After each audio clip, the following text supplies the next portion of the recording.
Bonjour tout le monde, c'est Elsa. Je suis contente de vous retrouver sur ma chaîne YouTube TalkPureO. Ça fait un petit moment que j'étais pas repassée. Voilà, pendant la période du Covid, j'étais retournée travailler en EHPAD et là, depuis peu, j'ai à nouveau plus de temps. Donc voilà, ce qui explique que mon absence et le fait que je reviens vous voir maintenant. Euh, j'ai continué à suivre pendant cette période de loin en loin les activités, notamment du groupe Facebook de l'AFTOC. Donc je suis très heureuse de voir qu'il y a beaucoup de discussions, d'échanges, de partage d'expériences qui sont en train d'émerger sur cette page. J'en profite pour remercier Stéphanie donc, qui est à l'initiative de ce projet. Je trouve ça vraiment super en fait de voir tout ce qui se met en place. Voilà. Alors aujourd'hui, je suis revenue. Voilà, je me suis posé la question quel sujet j'aimerais aborder avec vous dans cette nouvelle vidéo. Il y a un thème en fait auquel je pense depuis un certain temps que j'aimerais aborder. Donc je me suis dit, bah voilà, pourquoi pas le faire maintenant. C'est sur une stratégie ou sur un symptôme du trouble obsessionnel compulsif assez spécifique et que on ne parvient pas toujours à identifier. Je trouve que c'est important en fait du coup de le connaître pour mieux parvenir à le repérer.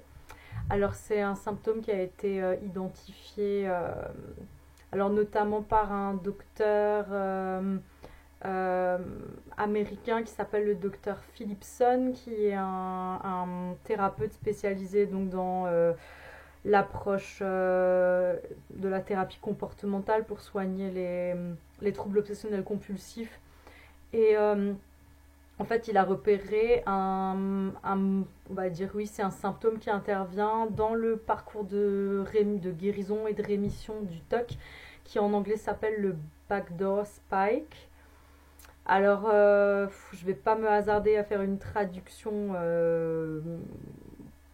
voilà, exacte de ce terme, mais ce qu'on entend dans backdoor spike, donc c'est cette idée en fait de quelque chose qui va revenir nous chercher insidieusement par la porte de derrière en fait. Une attaque du TOC ou une stratégie du TOC pour nous maintenir dans ces filets qu'on ne va pas voir venir et qui intervient généralement dans une période où en fait on a déjà réussi à avancer, à mettre certaines choses au travail. Alors comment est-ce que ça se manifeste? En fait, c'est cette petite voix qui va venir nous rechercher lorsque, à force de travail sur soi et que ce soit par la thérapie comportementale et cognitive et donc le travail d'exposition à ce qui nous angoisse ou par la pratique de la méditation, peu importe en fait, c'est ce qui fait qu'à un moment donné, on va réussir à être moins anxieux par rapport à des pensées intrusives. Et le backdoor spike, c'est cette petite voix qui va venir nous dire comment ça se fait là que tu, d'un coup, face à des pensées intrusives aussi horribles, tu n'éprouves plus la même anxiété qu'avant. Ça veut bien dire en fait que tu y prends du plaisir ou qu'il y a quelque chose chez toi qui cloche puisque tu ne t'offusques plus autant qu'avant de ces pensées intrusives. Voilà, c'est vraiment cette pensée-là, cette tentative du TOC de nous maintenir dans ces filets dont il est question quand on parle de backdoor spike.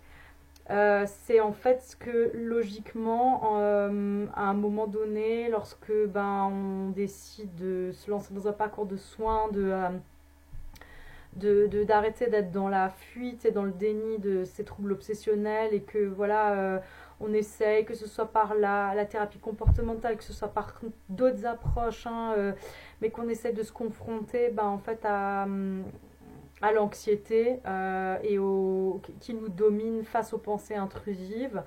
En fait on apprend à ne plus donner de crédit à ces pensées intrusives, c'est-à-dire qu'on ne va pas chercher à lutter contre, qu'on ne va pas chercher à les repousser, mais qu'on va déjà dans un premier temps essayer de plus réagir systématiquement lorsqu'on est envahi par des pensées intrusives. On va juste essayer, et c'est un travail long et difficile, qui c'est pas linéaire, mais à un moment donné, on apprend à laisser simplement ces pensées nous traverser et ne pas alimenter ou ne pas basculer systématiquement dans des ruminations sur ce que ces pensées veulent dire de nous. Mais voilà, les laisser nous traverser sans chercher à leur donner du sens, à les interpréter ou à les repousser. Et ce qui peut arriver quand on fait ce travail-là dans la durée et qu'on persévère dans cette voie, c'est qu'à un moment donné, effectivement, on va se rendre compte que ces pensées, elles continuent de nous... Comment dire? Elles continuent de venir nous perturber, elles continuent de venir s'imposer à nous, mais qu'on va plus forcément ressentir le même niveau d'anxiété lorsqu'elles se présentent. Et là, voilà, le côté ultra vicieux du TOC, c'est justement ce questionnement qui peut survenir, qui va très certainement venir vous chercher à un moment ou à un autre, et qui va venir cette petite voix qui va venir vous dire, en fait, comment ça se fait que tu sois pas plus anxieux face aux pensées intrusives que tu viens d'avoir. Ça veut bien dire qu'en fait, oui, que moralement, en fait, tu es en train de te pervertir ou qu'en fait, tu es en train de devenir effectivement ce que tu crains, c'est-à-dire insensible, une mauvaise personne, un psychopathe, un pervers, peu importe, puisque lorsque ces images se présentent, en fait, tu ressens plus cette anxiété qu'il y avait avant et qui, quelque part, était comme un garde-fou pour toi, qui te prouvait que non, tu avais quand même encore des valeurs et une morale, puisque l'anxiété, elle était quelque part témoin du fait que ces pensées te convenaient pas ou qu'elles te procuraient pas du plaisir, quoi. Et donc du coup, voilà, ça c'est une étape supplémentaire dans le travail sur ces TOC, et c'est une pensée très désagréable. Ça fait partie de tous ces petits symptômes, entre guillemets, secondaires du trouble obsessionnel compulsif, ces pensées insidieuses et fourbes, en fait, qui cherchent à nous rattraper, à nous faire rechuter dans les mécanismes des ruminations, des obsessions et des compulsions. Et c'est bien, je pense, voilà, d'être capable d'avoir ces notions-là en tête, parce que quand ça va se présenter, et bon, je vous souhaite pas que ça arrive, et en même temps, si je vous le souhaite, parce que si vous arrivez à ce stade-là, c'est certainement que vous aurez déjà fait du chemin avec votre TOC, un chemin vers la rémission, vers une plus grande connaissance de votre trouble. Et du coup, c'est bien arrivé à ce stade-là, voilà, d'être capable de repérer ça et de ne pas vous laisser avoir, quoi. Donc, je peux vous prendre un exemple un peu plus précis. On va dire par exemple quelqu'un qui a des pensées intrusives à caractère violent ou à caractère sexuel. Avant, à chaque fois qu'il avait comme ça ces images graphiques ou ces phrases ou ces pensées qui venaient l'envahir, la réponse c'était immédiatement une grosse décharge d'anxiété. Et à force de travail, d'un coup, ces pensées elles continuent de s'imposer à lui, mais il arrive à plus y prêter attention. Voilà, il va avoir une image de lui en train de faire du mal à quelqu'un, une pensée sexuellement dérangeante avec quelqu'un qui la croise dans la rue, avec un membre de sa famille, peu importe. Et en fait, d'un coup, il va juste réussir à laisser passer cette pensée. C'est ça le chemin de la rémission, en fait, quelque part, c'est de se rendre compte que c'est qu'une pensée, que c'est absurde, de ne pas y attacher trop d'importance.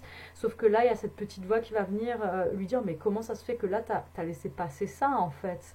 Réagis, il faut absolument que tu répondes à cette pensée par de l'anxiété, par quelque chose qui va te prouver, en fait, que tu n'as pas envie de ça. Mais là, voilà, c'est ça le piège, en fait. C'est une fois de plus de porter du crédit à cette petite voix et de se sentir quelque part coupable de ne pas réagir et puis moralement obligé d'apporter une réponse à ces pensées intrusives. Voilà. C'était juste une petite réflexion que j'avais envie de vous partager aujourd'hui. Je reviendrai très probablement avec d'autres vidéos peut-être sur ce sujet ou dans les prochains temps. Voilà, n'hésitez pas une fois de plus à réagir, à me faire part de vos commentaires, à me partager votre propre expérience, à exprimer si ce dont je parle ici, ça fait écho à votre propre expérience, à quelque chose que vous avez déjà vécu, comment vous-même vous êtes parvenu à y faire face et à surmonter peut-être cette nouvelle étape, ce symptôme du trouble obsessionnel compulsif.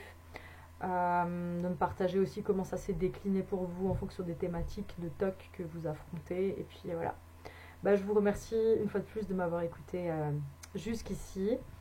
Et puis ben, je vous souhaite à très bientôt sur cette chaîne ou alors sur le groupe Facebook de l'AFTOC.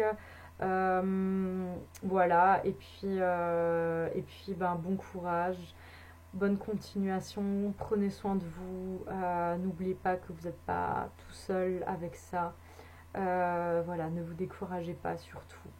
Et lorsque vous en ressentez le besoin, n'hésitez pas à venir échanger et partager vos ressentis avec d'autres. Voilà, ben je vous embrasse et je vous dis à très bientôt.